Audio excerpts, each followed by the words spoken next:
Good day, friends. Today we're going to take a look at some recent releases from AK Interactive, the VW vans, the T2, 1972, and 1967 models. The kits included in these boxes are the same as the early releases, 35022 and 35024. However, now we have an expanded range of markings to choose from.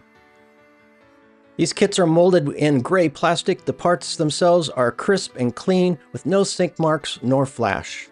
Step-by-step construction is easily followed through the large exploded illustrations throughout the booklet.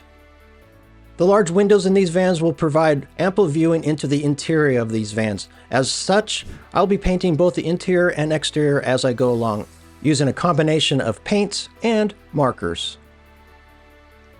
And now for the time being, let's just sit back and enjoy the construction of our T2 van.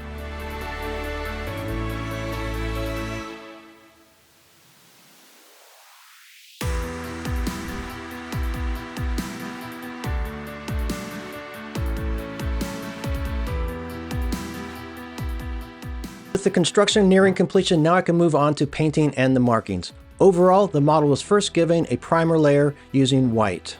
Over the white primer, I then applied the white base coat. I deviated slightly here from the instructions, applying 11002 off-white rather than the pure white 110090 as suggested in the instruction booklet.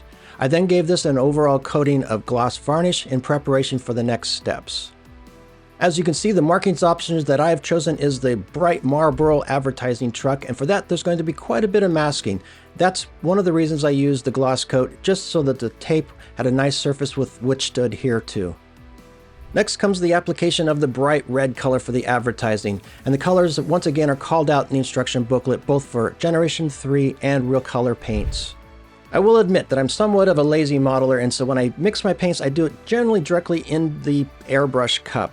I always start with the thinner first, and then I add the paint. And my ratios generally fall, especially when I use Generation 3 paints, about 50-50 thinner to paint ratio.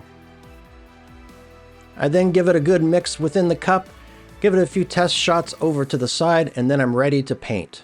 As with all airbrush paintings, it's best to apply the layers and build them up slowly. Don't try to do it all in one airbrush session. And now for that moment of truth when you remove the masking tape to see your results. And once again, just as a reminder for that tip, there is a gloss coat over the white base color, and this provides a nice surface for the masking tape to adhere to, and also helps when it's time to remove the tape, it just pulls off nice and easy. One final layer of gloss coat overall, and then it's time to put the top and the bottom of the body together on this van.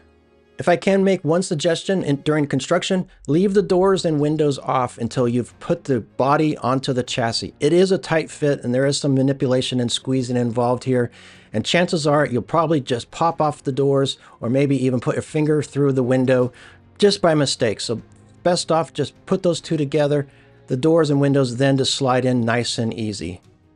And now for the fun part, we get to add our markings. I've chosen to use the Marlboro advertising van scheme here. Nice and bright and colorful. It'll look great in my model case. One small feature is that the sliding door on the side of the van, well, we have to cut our markings in order to accommodate that gap. Easy to do, just use a straight edge and a nice sharp knife.